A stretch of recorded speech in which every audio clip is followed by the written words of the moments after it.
Thought I'd take a quick moment to record this video, something I realized by accident a few months ago, and I saw some people talking about it.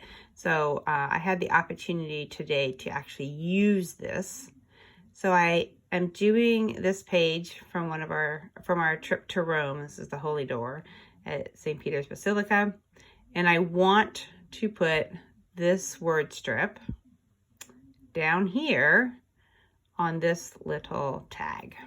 So the easiest way to do this, to make this fit onto here, is to cut it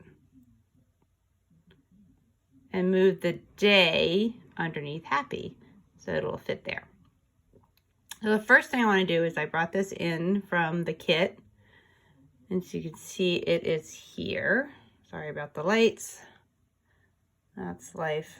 So here it is. I'm going to first rasterize it. So you have to rasterize these in order to get this to work. If you're having trouble, it doesn't seem to do what you want to do, assume you haven't rasterized it. So there it is. Now it says pixel. Sometimes if I bring it in as a pixel and it doesn't seem to work, I just rasterize it again, and it kind of tells the iPad this is what I'm trying to do. So now we're back over here. This is a pixel.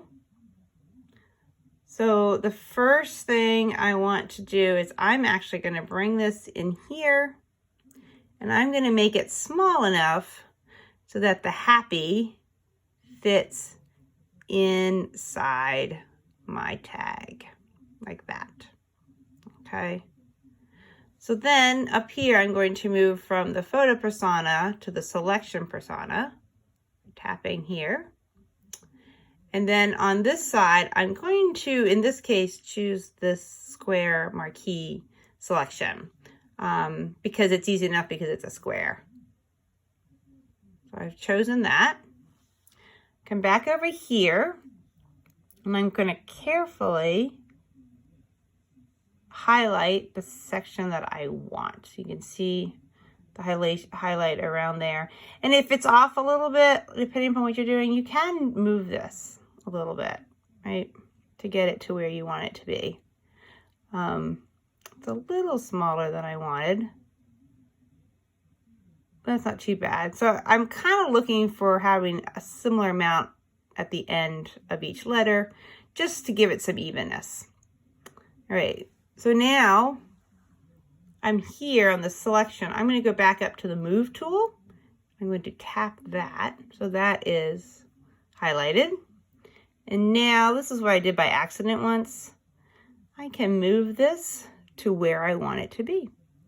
So I'm moving it up. So I don't want a gap, but you could have anything you wanted. You could put a gap or no gap. You can overlap it. Whatever it is you decide you want. Decide where you want to put it, what you like. That's about centered for me. So I think that looks pretty good. Right. Then go back up here at the top. Or you can long press with a finger and deselect. And now, instead of a word strip, I have a single piece. And then one more thing that I am going to do, and this is the perfectionist in me. There's a little bit more green on this side than on this side. So I'm going to go back to the marquee tool, the rectangular tool. I'm then going to select just a little bit here. Right, and I'm moving it over. So the amount, oops, lost it. I can actually, I think, reselect. It comes back. And so I can set this up so the amount of green on this side is about the same there. So I've chosen a little bit here, maybe a little bit less. I'm just kind of cutting some off. I'm going to go back up here, back to the photo persona. I'm going to go into pasteboard, cut. Now you can see it's gone. And I can go back into the selection persona to deselect, or I can long press right here on the screen and choose deselect. So I hope that helps when you have some sort of word strip or word art that you want to rearrange. You could even do this with HAPPY and then day if you want to make it a rectangle, and you can make them bigger. So I could have drawn this out so day would be bigger, so I can change each section. And then when I've got it the way I want, I just go back to the move tool, and I've now created a whole new piece back in the photo persona. And now here is my layer, and I can add shadows or do anything else I want. I can recolor, whatever it is that I decide I want to do. So I hope that helps. I hope someone can use that. That was a happy accident for me, so I like to share. So this is my almost finished page. Had fun playing with some ephemera today. Anyways, hope this helped. Let me know if you have any questions.